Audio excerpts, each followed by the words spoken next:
Eu sou o João, criador do Design Ops Lab, e estarei aqui com você nessa jornada de aprendizados.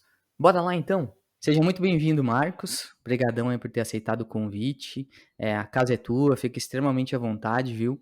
Para começar aí, se apresenta um pouquinho para a galera, para quem estiver nos ouvindo. Legal, obrigado pelo convite, João. Meu nome é Marcos Ner. No Brasil eu dizia Nar, mas agora aqui na Áustria eu falo a pronúncia correta, né? Bom, minha formação é em design, mas antes de me formar em design eu demorei um pouquinho para me achar. Eu cheguei a fazer alguns anos de engenharia civil, depois arquitetura. Finalmente me achei no design e sempre segui nessa área, trabalhando às vezes mais diretamente com design, outras vezes mais com projetos ou liderando equipes, mas sempre de alguma maneira circulando essa área de design. Comecei em algumas empresas pequenas no início dos anos 2000, mas trabalhando já em projetos bem grandes, né, na área de telecom e outras empresas grandes, no início da bolha da internet, né? E depois, em 2003, entrei na Dell Computadores e fiquei durante 18 anos lá. No início como designer, depois gerente de projeto e desde 2008 como gestor de equipes. E em paralelo também uma coisa que eu sempre gostei muito de fazer foi dar aula. Então eu dei aula tanto para graduação como pós-graduação para quatro universidades diferentes. E é uma coisa que sempre me trouxe assim, muito retorno, não necessariamente financeiro, mas de conhecimento, né? É uma maneira muito legal de estar atualizado assim no que estava acontecendo no mercado. Então são duas áreas que eu sempre fiz questão de levar em paralelo, né? Legal, até a ciência já fala sobre isso, né? Que a gente aprende cada vez mais ensinando, né? O cérebro Exatamente. assimila, né? É. Isso mais. Show de E bola. mais recentemente agora, em agosto desse ano, depois de 18 anos, eu saí da Dell. Adoro a empresa, mas eu estava buscando uma oportunidade diferente e eu, desde agosto desse ano, então, eu estou trabalhando como diretor de design, de UX design, na empresa chamada Dynatrace, na sede da empresa aqui na Áustria. E estamos começando o processo de adaptação aqui, trabalhando nesse novo mundo, ou velho mundo, que nem minha filha sempre me corrige. Não, pai, a gente está no velho mundo. Boa, muito bom, cara. Bom, pra gente iniciar o papo aí sobre liderança, conta aí um pouquinho como é que aconteceu isso tudo dentro lá da Dell, como é que tu foi assumindo esses papéis, como é que foi essa jornada aí? Interessante porque eu andei ouvindo alguns podcasts, tanto internacionais quanto de algumas pessoas no Brasil, e é impressionante como é meio que uma tendência de lideranças, principalmente quem já está no mercado há algum tempo, né? Não, normalmente não é uma coisa que a gente busca, é uma coisa que acontece em algum momento da carreira, né? Para mim não foi diferente. Eu, em 2008, depois de 5 anos na Dell, eu fui o primeiro designer na empresa, depois a empresa foi contratando outros profissionais aqui para essa área mais de digital, que a gente chamava. E um belo dia, nós éramos já 9 pessoas. Eu já não trabalhava muito junto com aquela equipe, eu estava numa outra função, mas eu sentava perto desses colegas e eu vi eles comentando: poxa, a gente já tem uma quantidade boa de gente aqui no Brasil, bem que a gente podia ter um gerente local. E daí um outro colega falou: e se a gente tivesse um gerente local, o ideal seria que fosse o Marcos, porque ele já está agindo um pouco isso, ele sempre ajuda a gente, tudo, né? E quando eu ouvi aquilo, eu pensei, pô, tá aí uma coisa legal. Eu nunca tinha pensado em seguir nessa área de liderança, mas quando eu ouvi isso, eu pensei, tá aí uma coisa que talvez seja interessante. E daí eu comecei a fazer todo um trabalho interno, né, de me vender como possível opção caso isso acontecesse. E não deu outra, né? Pouco tempo depois, a gerente americana dessa equipe me ligou e disse: olha, Marcos, a gente vai investir mais no Brasil, a gente identificou a necessidade de ter uma liderança local e a gente quer que tu assuma esse papel.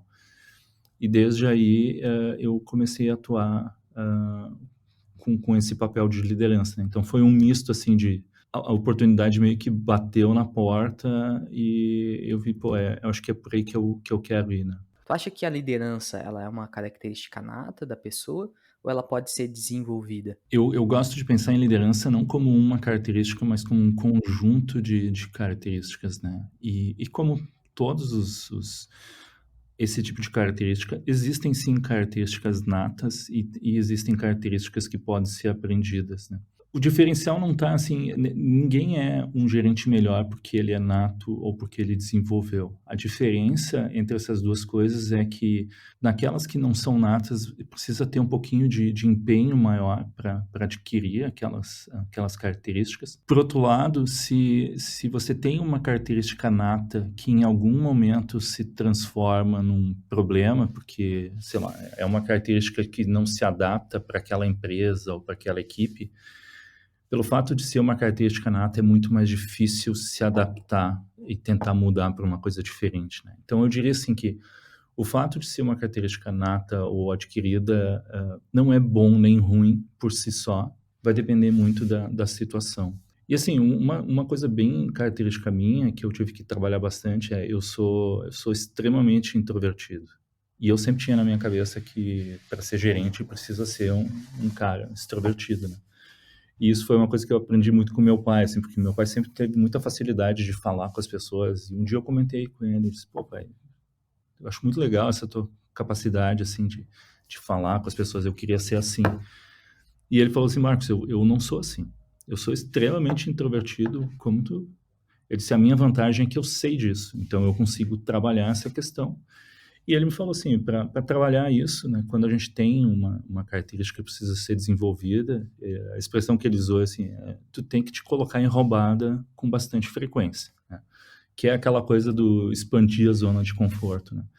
Então, se a tua zona de conforto vai ser liderar uma equipe, te comunicar com uma equipe, muito antes de assumir esse papel, tu tem que começar a te colocar em situações onde tu vai poder experimentar isso. E a gente vai errar, a gente vai errar, a gente vai trocar os pés pelas mãos, mas sempre é um processo de aprendizado, né. E e foi isso que me ajudou muito a entender que eu posso sim estar preparado, é só questão de me colocar nessa situação. E isso me ajudou muito também a começar a identificar pessoas com potencial de liderança nas equipes onde eu trabalhava, né.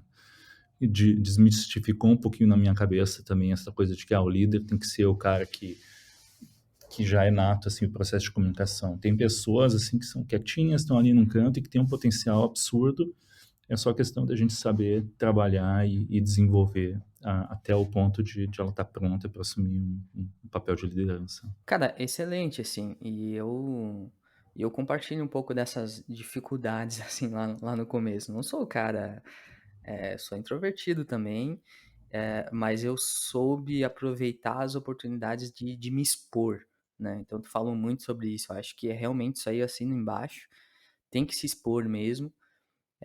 O preparo, na verdade, a liderança ela acontece independente do cargo, né, ela acontece ali no dia a dia, na tua própria vida, assim, não somente na questão profissional. E quanto mais você pratica isso, e ter uma liderança acima ali que identifique esse ponto aí que tu comentou, o potencial da pessoa ali se desenvolver, né, dar oportunidade, aí a pessoa tem que abraçar isso e realmente se dedicar, né. Porque eu acho que tem Uhum. muita questão de dedicação, né, cara, de realmente, ó, eu quero aprender, eu sei que eu não sei tudo, não é porque eu estou aqui numa posição, de gestor que eu vou ter todas as respostas, é um aprendizado contínuo, mas essa parte de comunicação realmente. Então não precisa ter um cargo para estar exercendo liderança, né, eu acho que as pessoas confundem isso um pouco, né. Eu até sempre digo, né, que ser gerente é muito fácil, porque tem ali o título, tem o cargo, Uhum, é uma barbada, né.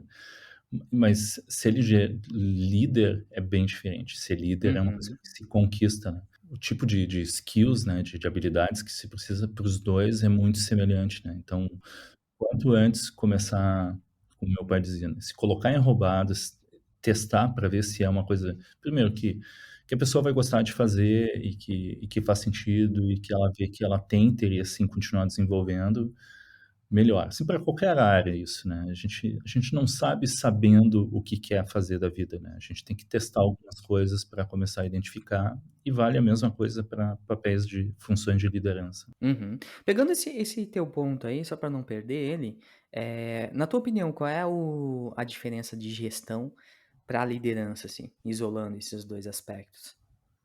Eu acho que um aspecto importante é isso que eu comentei, né, que a liderança é conquistada, né. Eu não posso, eu não estou falando da nomenclatura, porque eu sei que tem algumas funções que o lead, o líder, não sei o quê. O líder, ele conquista esse papel, né. A equipe tem que enxergar ele como um líder. O gerente não é necessariamente assim, né. O gerente, ele é imposto pela empresa, pela organização, e ele, por isso que eu falo brincando, né, que ele tem a vida fácil, porque já tá ali definido, né. O líder não, o líder ele precisa conquistar, e isso é difícil e é constante, porque normalmente as equipes vão se renovando, né. Então todo o pessoal novo que vai entrando, o líder tem que conquistar de novo essas pessoas, né. E é muito difícil porque a gente confunde também, às vezes, liderança com agradar todo mundo, né? Não é o caso. O líder é aquela pessoa que vai ajudar a equipe a evoluir. E ajudar a evoluir, às vezes, significa dar bronca, às vezes significa sentar e discutir o que a pessoa está fazendo, ver quais são as alternativas, e é um processo bem complicado. Aqui agora, na empresa que eu estou trabalhando, eles têm um conceito interessante que eles chamam de team captain, né, o capitão do time, que é aquela pessoa que conquista também, de certa maneira, a liderança por estar muito mais próximo do dia a dia da equipe, quase como confidente, né? Então, o time todo confia nessa pessoa para passar feedbacks de coisas muito íntimas que normalmente com o gerente eles não teriam coragem, talvez, ou tanta abertura no primeiro momento. E com o líder existe mais abertura porque tem uma questão de confiança num nível muito maior. E, de novo, ela é conquistada constantemente no dia a dia. Por isso que eu sempre falo, né, de novo, ser gerente é muito fácil, ser um líder é extremamente complexo. É verdade, é verdade. E até tu falou ali que as pessoas confundem de ser líder a agradar a todos. Esses dias eu vi uma frase muito curiosa. Você quer agradar a todos? Não seja líder. Venda sorvete. Achei muito boa. E eu acho que tem total relação com isso que tu falou, cara. É realmente isso, assim. Eu acho que aí eu acho que a gente até entra em alguns pontos de estilos de liderança, né? Porque tem Uhum. inúmeros, né? Então tem o estilo ali da pessoa líder que é muito mais extrovertida, que cria um clima ali entre as pessoas de às vezes tudo parece festa, né? Que tudo tá funcionando perfeito. E a realidade não é assim, né?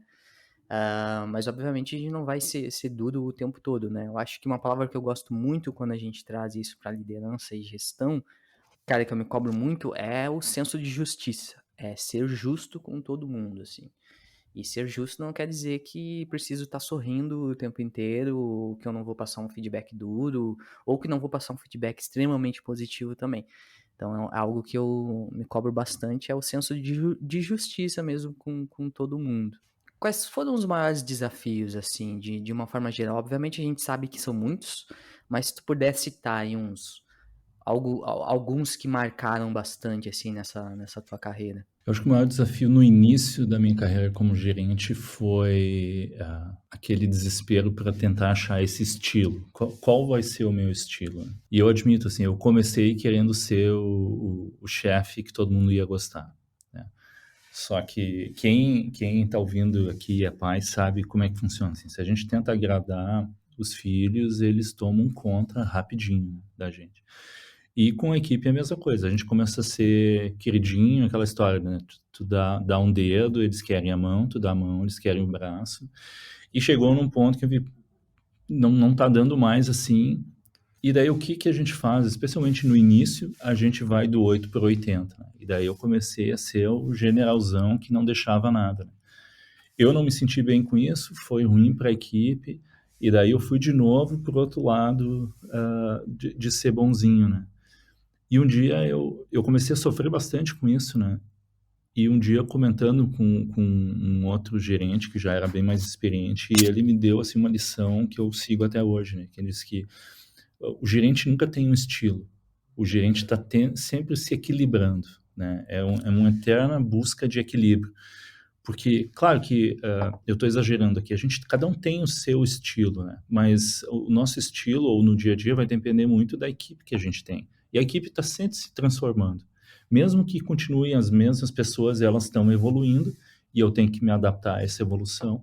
Mas, em geral, o que acontece é a equipe está evoluindo, estão entrando novas pessoas, algumas pessoas estão saindo, a organização, a estrutura vai mudando, e eu tenho que me equilibrar constantemente com essa demanda, né? Então, às vezes, alguma coisa, algum anúncio da empresa deixa a equipe mais para baixo, eu tenho que lidar com isso, ou é uma coisa boa e eu tenho que aproveitar esse momento. Até o momento que eu entendi que ser um gerente é essa eterna busca do equilíbrio, aquilo me deu uma certa tranquilidade para seguir, né, adiante, né? Um outro momento, bom, 2 momentos cruciais. Um foi, cerca de 2 anos atrás, quando eu fui, incumbido da tarefa de gerenciar uma equipe 100% fora do Brasil. Eu aqui do Brasil e a minha equipe estava 100% nos Estados Unidos, né. E foi bem desafiador também, porque a gente no Brasil, a gente tem um pouquinho essa coisa de se sentir vira-lata, né. Eu disse: "Ah, o pessoal lá de fora é melhor, a gente não dá conta", ou eles olham para nós como inferiores a eles, né. E, isso me atrapalhou bastante no início, né, até que aos poucos eu fui percebendo que não, nós somos todos profissionais iguais, a gente tem condições tanto quanto qualquer outro, né. E foi isso também que me deu coragem de tomar essa iniciativa de buscar alguma coisa diferente para mim, né, porque eu sempre trabalhei, por mais que eu tenha trabalhado com pessoas do mundo todo, eu sempre trabalhei aqui, lá do Brasil, né, e eu tinha muita vontade de ter essa experiência fora do Brasil, né, trabalhando com equipes também multiculturais, né. Hoje a minha equipe tem pessoas de 12 países diferentes, mas trabalhando em um outro país, né. E e agora essa terceiro grande momento, terceira grande processo de aprendizado, que é conhecer um mercado novo, né. Agora, por exemplo, eu estou contratando para várias funções diferentes e tentando entender como é que funciona o mercado na Europa, onde é que as pessoas estão, quem tem interesse em ir para onde, né, questão de de se realocar para algumas das nossas sedes ou não. Então, um processo que eu estou fazendo agora, mais do que antes de começar as entrevistas, eu estou entrando em contato com possíveis candidatos e batendo um papo, né, para conhecer eles, conhecer o momento, entender um pouquinho como é que funcionam as coisas aqui, porque eu sempre brinco, não é um país novo, é um planeta novo, né, então tem que entender como é que as coisas funcionam aqui. Eu queria um pouquinho da tua visão, assim, de realmente essa diferença de cultura, de modelo de trabalho, de como as pessoas agem, assim, até mesmo nível técnico que tu vê das pessoas, assim, em relação ao Brasil, em relação a fora. Tu que já tem experiência independente de estar localmente, aí você já tem experiência internacional há um bom tempo, né? Trabalhando com outras equipes e tudo mais. Queria essa percepção tua, assim, né? Que até tu comentou um pouco do síndrome do impostor ali, de a gente se achar vira-lata, né? Queria o teu comentário sobre essa relação, assim, Brasil e o mundo. E o outro ponto é realmente a gente entrar num assunto aqui mais de o que que muda, assim, quando tu assume uma posição de diretoria de UX, da tua posição da Dell para a tua posição agora, o que que tu é exigido, enfim. Uma coisa, assim, que eu noto bastante, que é diferente do brasileiro em relação a outros profissionais, falando da área de UX. E, de novo, eu sei que eu estou generalizando aqui, existem vários estilos diferentes, mas eu percebi, assim, que o brasileiro, ele não costuma ter um portfólio muito bom. Ele trabalha em projetos muito legais, mas o brasileiro não sabe se vender muito bem, né. E isso faz com que seja difícil de achar eles, quando, por exemplo, até uma empresa de fora está procurando profissionais, né? Esse eu acho que é um ponto que a gente no Brasil pode melhorar um pouquinho, né? Talvez até faculdades assim ajudar um pouquinho nesse processo, né? Tudo que a gente faz, desde lá projetos de faculdade até depois começar a participar daqueles tipos de coisas assim, um projeto por dia, um projeto por semana, coisas diferentes, e montando um portfólio legal é importante. E o portfólio, por mais que a gente seja da área de design, não é só a imagem, né? É falando o raciocínio por trás daquele processo, né? Como é que eu cheguei nessa solução? O que eu estava fazendo? Descrevendo todo o processo até chegar numa solução final. E já, por exemplo, os Estados Unidos é o contrário, né? Eles têm, em geral, a gente acha portfólios muito bons.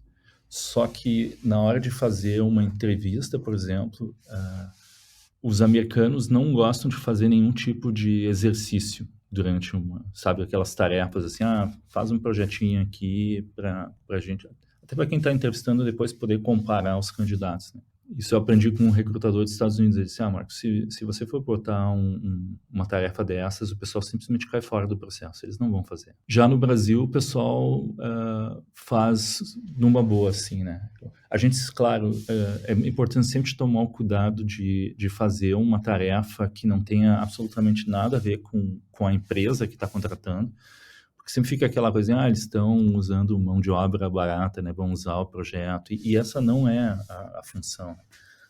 Até, normalmente, eu sempre pedia, né? Assim, gastem a menor quantidade de tempo possível, a gente não está querendo ver a parte gráfica, assim, para isso a gente olha o portfólio, a gente quer ver mais a questão do raciocínio mesmo, como chega numa solução, né? E aqui na Europa, eles pedem muito isso também. Eu, quando vim para cá, eu tive que fazer um projeto, apresentar um projeto para uma equipe, e a gente faz para designers também, pedem para eles fazerem um projeto.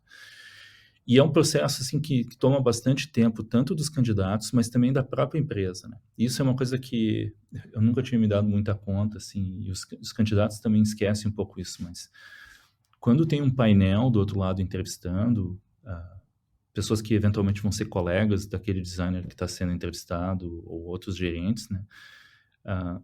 É o tempo daquelas pessoas ali entrevistando vários candidatos, né, que está em jogo também, né? Então, uma coisa que eu tenho feito muito eu tenho entrado em contato com candidatos e conversado com eles para entender em que momento de carreira eles estão, o que eles estão buscando, né, que tipo de oportunidade eles estão buscando. Eu também gosto de apresentar a empresa e explicar em que momento a gente está, o que a gente está buscando, né? Daí aquele momento Tinder, né? Se dá um match ali, aí eu digo, olha, eu acho que a gente está numa situação que faz sentido seguir por um processo de seleção, né? Porque daí realmente a gente sabe que a pessoa está interessada e a empresa também está interessada em conhecer um pouquinho mais, né? Mas isso sim é muito diferente cada país. Um outro aspecto, assim, que já no Brasil eu sentia muito, empresas como a Dell, outras empresas que contratam profissionais no Brasil para trabalhar com colegas do mundo todo, é a questão do idioma, né? O inglês não é mais um diferencial. O inglês eu brincava, o inglês virou commodity, o inglês é básico. Se a pessoa não tem inglês, ela perde muitas oportunidades, né? E infelizmente é uma área que o Brasil ainda está bastante atrasado, né? O exemplo é na Dell, desde o estagiário até o vice-presidente, todo mundo tem que falar inglês, né? Isso é uma coisa que a gente, como país, a gente precisa investir mais, ou a gente vai perder oportunidades bem interessantes, né? Os profissionais vão perder oportunidades interessantes. Já na tua segunda pergunta sobre ser diretor numa empresa aqui, eu acho que também é uma coisa que eu estava buscando quando eu saí da Dell, é uma empresa de um porte menor. Eu comentei até contigo antes da gente começar a gravação, a Dell é uma empresa que eu adoro. Hoje o que eu sou eu devo muito a Dell, cresci muito lá dentro, aprendi muito lá dentro, tem profissionais incríveis, mas eu estava num momento da minha carreira onde eu queria poder trabalhar numa empresa que fosse menos engessada, e para isso eu estava procurando uma empresa de um porte menor. A empresa que eu estou hoje é uma empresa grande, mas bem menor do que era a Dell. E isso me dá bastante possibilidade de influenciar nas decisões da empresa, né? É uma empresa que está crescendo muito rápido, né? A gente brinca, né, que ela passa por aquele momento de growing pains, né, aquela dor do crescimento. E isso gera um monte de oportunidades de mudar processos, definir coisas. Por exemplo, hoje a gente tem escritórios em vários países. A gente tem escritório, além da sede aqui em Linz, a gente tem escritórios em Viena, aqui na Áustria também, em outras cidades na Áustria, em Barcelona, em Gdansk, na Polônia, tem escritórios em Detroit, nos Estados Unidos. E a gente está agora passando por um processo de definir o que faz sentido. Faz sentido a gente ter designers em todos os locais? Faz sentido a gente ter designers apenas na sede? Como é que funciona o processo de trabalho dos designers com outras áreas da empresa, né? Com os engenheiros, com os PMs? A gente atende vários produtos aqui dentro, mas a gente tem uma estrutura centralizada de design. E a gente está em constante evolução nesse aspecto, né? Tentando identificar o que funciona melhor. Eles estavam buscando alguém com bastante experiência também numa empresa bem maior, alguém que tivesse experiência em algo que eles querem ser daqui a algum tempo, né? E a equipe é super, super aberta, assim, em todos os níveis, não só nos níveis dos diretores, mas também a equipe é muito transparente, e isso é uma coisa que também eu estava buscando.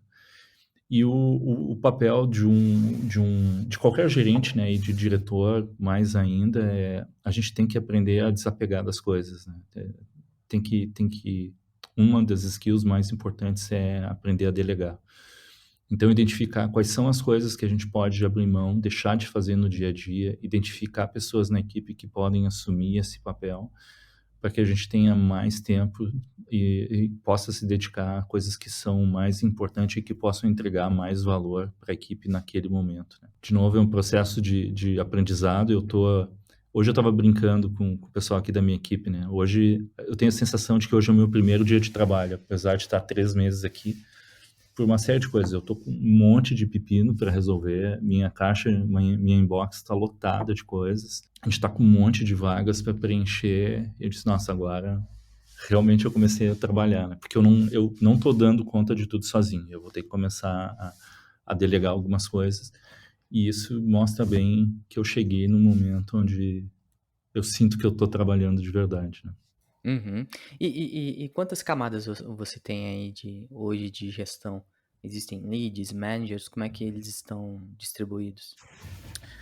A estrutura é bem enxuta, assim, a gente tem o nosso CEO fica nos Estados Unidos, abaixo dele, que lidera toda a equipe aqui de R&D, na sede da empresa fica o CTO, que é um dos fundadores da empresa.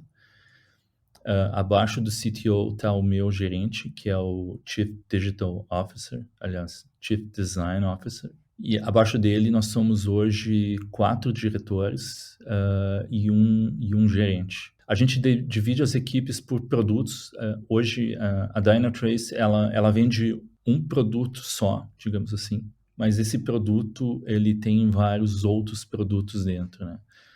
Um desses produtos é o que a gente chama de platform, que é como se fosse o sistema operacional do produto que a empresa vende, né?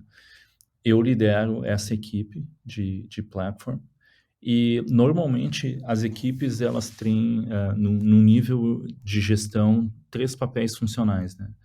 3 papéis principais: o diretor, que cuida do aspecto geral, mas um foco muito grande em pessoas. Depois a gente tem um papel que a gente chama de Solution Lead, que é a pessoa que cuida muito mais da parte de produto mesmo. E uma terceira pessoa que faz a ponte entre esses dois e a equipe, que é o capitão de time, né? O team captain. Assim, organicamente ele seria um pouco abaixo do diretor e do Solution Lead, mas no dia a dia a gente está no mesmo nível, trabalhando de maneira normal. E para cada produto a gente costuma ter sempre pelo menos 2 designers trabalhando em conjunto, né?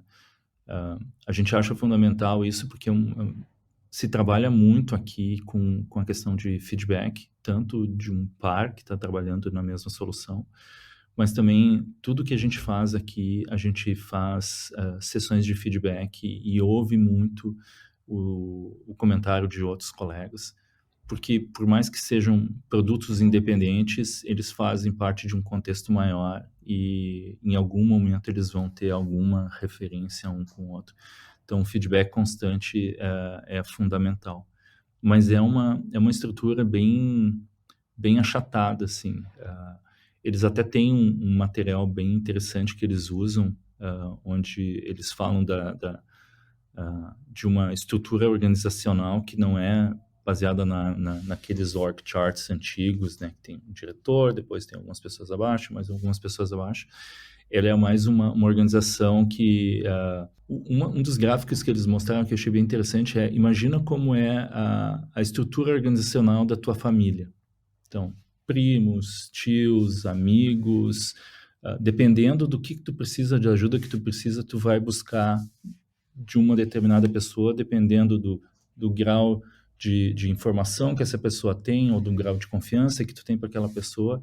E o nosso trabalho, ele segue muito mais uma organização como essa, uma organização mais social do que uma organização hierárquica tradicional de empresas, né?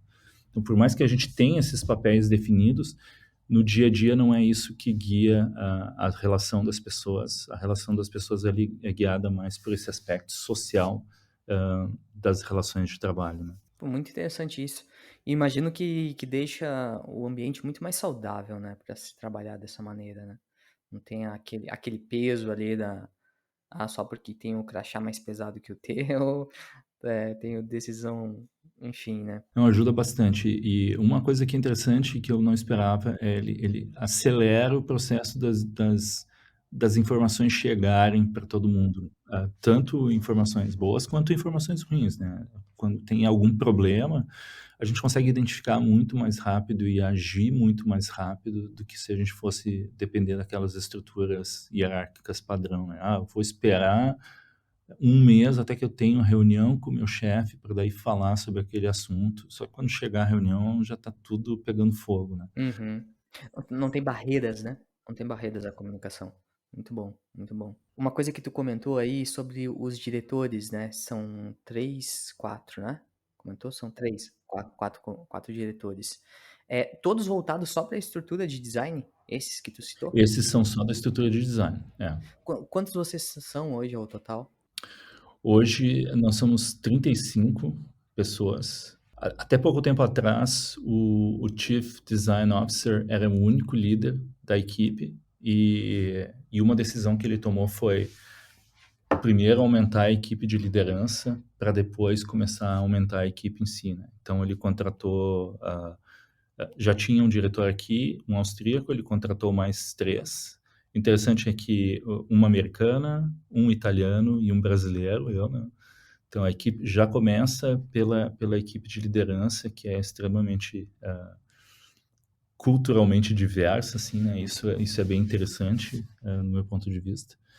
E agora o nosso trabalho é expandir a equipe ainda mais, né? A previsão é a gente crescer 40% agora em um ano e provavelmente continuar crescendo mais.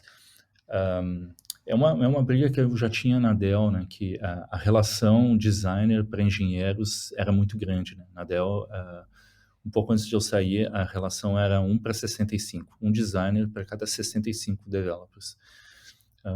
Um número ideal hoje que se fala no mercado é na faixa de 1 para 10, né? Tem algumas empresas que já surgiram mais recentemente que chegam a trabalhar em 1 para 5, né? Só que para isso a gente precisa contratar muito designer, né? E um problema bom que a gente tem aqui é que a empresa está crescendo muito e a quantidade de engenheiros vem crescendo com bastante força, né? E para a gente diminuir essa diferença, essa diferença entre designers para engenheiros, a gente precisa contratar numa velocidade muito maior do que a quantidade de engenheiros. O ponto interessante de uma empresa mais nova, como é o caso da Dynatrace, é que eles valorizam muito UX. Eles sabem a diferença que faz e aqui mudou um pouquinho a perspectiva, assim, a gente não precisa ir atrás dos times de engenharia, convencer eles a usarem UX. Eles vêm atrás da gente dizendo assim, a gente precisa de designers, a gente não tem designer no nosso produto, como é que a gente faz para ter designer no nosso produto? O pessoal que tá ouvindo deve ter até se arrepiado agora, né? A nossa Tá vendo? dificuldade hoje é que a gente não consegue contratar na velocidade que a gente precisa, né? Entendi, entendi. E hoje a proporção de dev aí tá em quanto? Hoje está na faixa de 1 para 50, mas está aumentando, né? Porque Uhum, sim, sim. isso é questões que normalmente acontecem em todas as empresas, né? E eu não tô reclamando, é simplesmente a realidade, né? Os departamentos de RH das empresas, normalmente eles são mais focados naquelas equipes maiores, né? Uhum, Na Dell, por exemplo, era muito focado em vendas, né? Aqui na Dynatrace é muito focado em engenharia. E então, isso aumenta ainda mais a necessidade de a gente ter pessoas em papéis de liderança que arregassem as mangas, sujem as mãos e vão atrás de candidatos, né? Porque uhum. se a gente ficar sentado esperando o RH fazer todo o trabalho, não vai acontecer nunca. Sim, sim. E os perfis aí são mais voltados para aquele perfil ponta a ponta lá, ou vocês costumam segmentar UI, UX? É, a gente continua olhando muito para aquele modelo do T-shape, né? Uhum, E, e eu acho que hoje em dia a maioria dos designers acabam tendo esse perfil, né? Que conhece um pouquinho de várias coisas, mas acaba se aprofundando numa só, né? As principais áreas que a gente trabalha é muito com pesquisa, depois coisas mais pontuais, e tem muito a ver com o nosso momento, né? A gente tem pessoas da área gráfica, né? Principalmente trabalhando parte de iconografia, a gente está desenvolvendo o typeface nós mesmos, né? A parte de design system também, muito a parte de interação, né? Motion design. Nesse momento agora, uma das coisas que a gente não tem no time é alguém com um perfil mais de brand, né? Pessoas com experiência em agência de publicidade para nos ajudar no novo design thinking, no novo design system a pensar na parte mais estética, né? Então, parte mais de design language, né? Mas tem de tudo, assim, parte de conteúdo, UX writing, isso é uma coisa que, principalmente quem não é da área de UX, estranha quando começa a ver a riqueza de diferentes áreas que tem dentro desse mundo de UX, né? A gente já está num momento onde a gente consegue ter pessoas com conhecimentos bem específicos atuando de maneira pontual nas necessidades, né? E, eventualmente, alguns designers que são meio coringa, assim, né? Que conseguem atuar em várias posições quando necessário, mas a maioria tem um perfil bem T-shape mesmo, né? Uma da área, ela é bastante forte. legal, bom. E aí fugindo agora um pouquinho do tema de liderança, mas continuando nesse aspecto aí de especialidades e tal, queria ouvir um pouquinho a tua experiência, a tua opinião sobre Design Ops, como tu via isso acontecendo lá dentro da Dell, como tu tá enxergando isso aí dentro. Na Dell era uma experiência bem pontual, assim, porque a equipe era muito pequena e, e a gente estava trabalhando em questões bem pontuais. Uma por necessidade e outra também porque, principalmente, as nossas lideranças lá, o que é extremamente normal, ainda estavam muito apegadas em algumas tarefas que eventualmente podem vir a ser tarefas de design ops, mas que os gerentes e diretores não queriam abrir mão, né? Então, na Dell, a gente estava trabalhando muito na parte de onboarding de novos profissionais.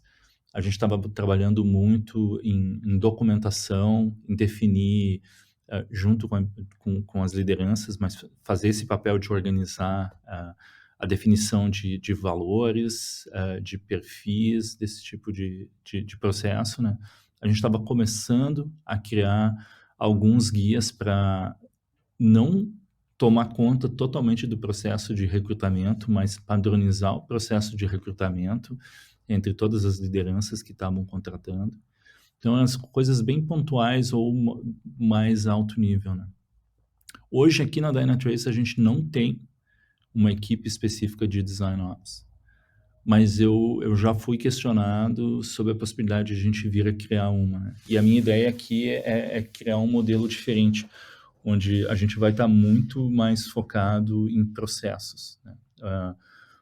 Aqui eu acho que a gente vai ter uma oportunidade de fazer um trabalho que, que eu imagino na minha concepção, e de novo, até eu comentei com a equipe aqui, não existe uma definição clara ainda de Design Ops. Dependendo de quem a gente for perguntar, a gente vai ter uma resposta diferente.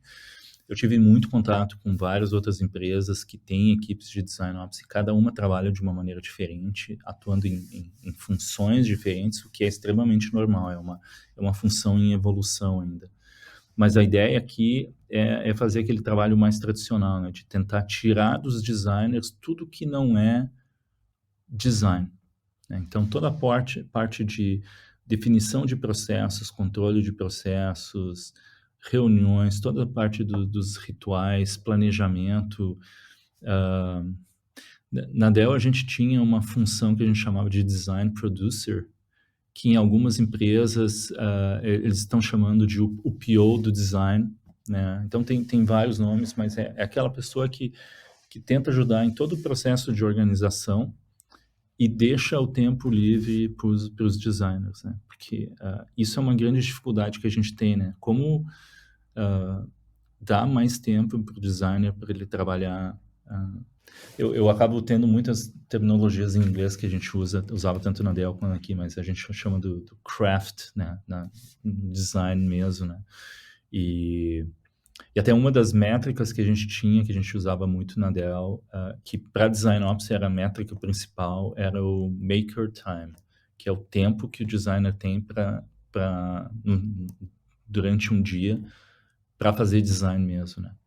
E é difícil porque a gente às vezes pensa assim, se eu não tenho nenhuma reunião, aquele tempo é tempo que eu posso usar para design.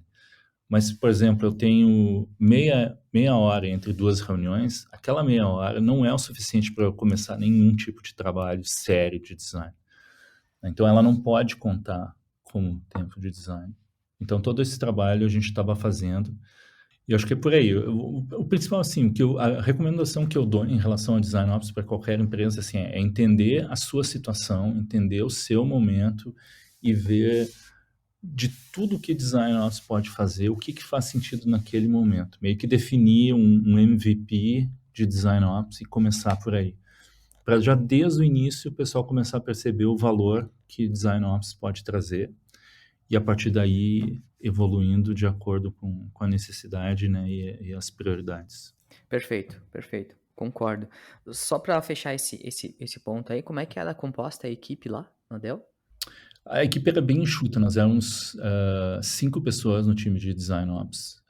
Nós tínhamos 2 pessoas com esse papel de producer, né, que faziam mais o- a orquestragem de todos os trabalhos, e nós tínhamos 3 designers, né.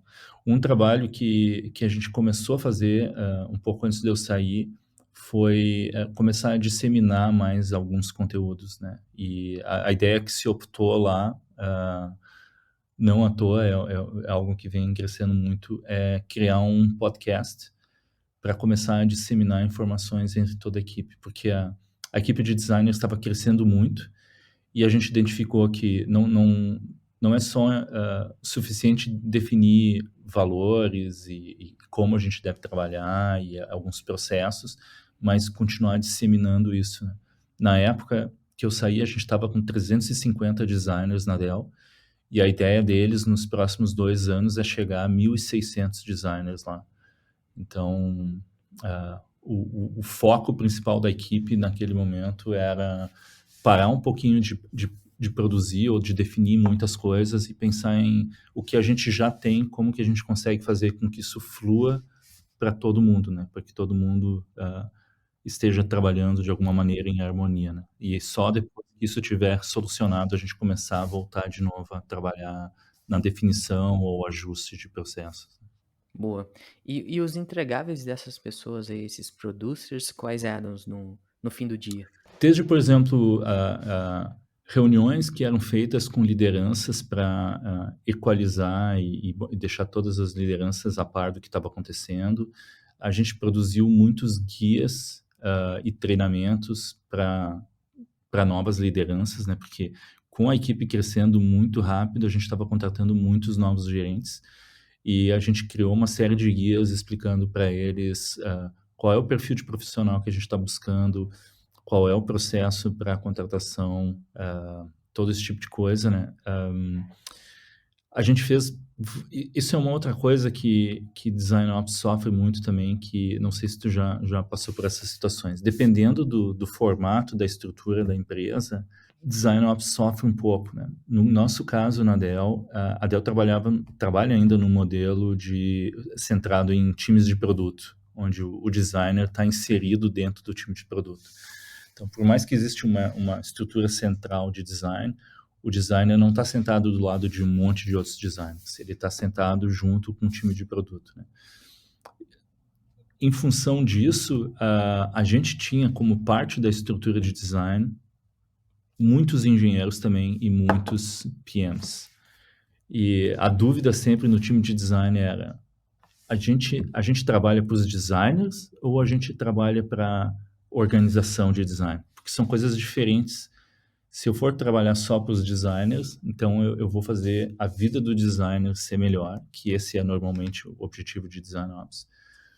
Mas se eu vou trabalhar para a organização de design, eu vou atender também engenheiros, eu vou também atender PMs, e o tipo de trabalho que a gente vai fazer é completamente diferente, né? Então, essa foi uma dificuldade muito grande que a gente teve também para se entender como organização. O que a gente faz, afinal? E o engraçado é que, dependendo para quem a gente perguntava ou quando a gente perguntava, a resposta era diferente, né? Então, a gente tinha essa crise de identidade.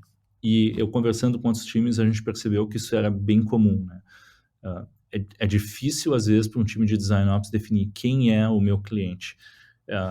Outra razão que eu trouxe esse tópico é: a gente começou a trabalhar muito com gerentes de times de design, porque normalmente esse é um perfil que é negligenciado por times de Design Ops. O time de Design Ops foca muito em designers e esquece da equipe de gerenciamento, do nível de gerenciamento. E eu acho que é um aspecto também fundamental que Design Ops tem que estar atendendo, né? Então, é um ramo bem complexo que eu acho que vai evoluir muito ainda, mas eu acho que é algo sem volta, né? Vai crescer bastante. E eu acho que a tua pergunta também foi bem interessante, porque o tipo de profissional que a gente busca é um profissional diferente daquele designer ou UX designer padrão. Ele vai trabalhar muito menos com a parte gráfica, ele vai trabalhar muito mais com a parte de estratégia, de tática, né, de operacionalização, e esse perfil é bem raro no mercado também. É difícil de achar gente que tenha interesse nessa área e que tenha conhecimento e experiência, né? Para finalizar aí, para o pessoal que está ouvindo, o que ninguém te conta sobre liderança? E aí dentro tu pode dar algumas dicas, enfim, coisas que realmente a gente é muito difícil de encontrar em alguma literatura, é realmente vivenciando, assim. Cara, acho que a principal coisa que ninguém te conta e que eu me dei conta, assim, na prática e dói bastante, é que, assim, quando a gente não é um gerente, sempre que a gente faz um bom trabalho em geral, as pessoas te dão parabéns, você ganha prêmios, awards, certificados, e eu acho muito legal isso, e é uma coisa assim, esse reconhecimento por um trabalho bem feito é muito importante, é fundamental. A grande questão é que, a partir do momento que você vira gerente, isso acaba. Ninguém mais te dá parabéns. A única coisa que você recebe é se alguma coisa ruim acontece, você é chamado a atenção, mas se você faz bem o seu trabalho, é simplesmente a obrigação, não tem nem tapinha nas costas, nada. Isso é uma coisa que dói bastante, mas enfim, a gente se acostuma, né? Mas essa é uma realidade nua e crua sobre o papel de gerente, e que normalmente a gente não vê em lugar nenhum. Ninguém fala, tem todo o glamour em cima de ser gerente, mas esse aspecto é esquecido, acho que de propósito, né, de se falar. Já fica a reflexão aí, porque eu compartilho também disso, é verdade. Cara, muito brigadão aí mesmo. O papo foi excelente, assim, eu saio daqui com muito mais know-how do que quando eu entrei. Brigadão mesmo, espero que o pessoal tenha curtido. E é isso, espero que a gente possa voltar a conversar aí, foi muito bom o papo. É sempre bom conversar contigo, João. Obrigado pelo convite, pela oportunidade. Acesse o site designopslab.com. Lá você vai encontrar ferramentas, artigos, cursos, ou se quiser se conectar comigo, será um prazer trocar experiências. Espero que tenha curtido e se fizer sentido, compartilhe. Um abraço do JV, valeu!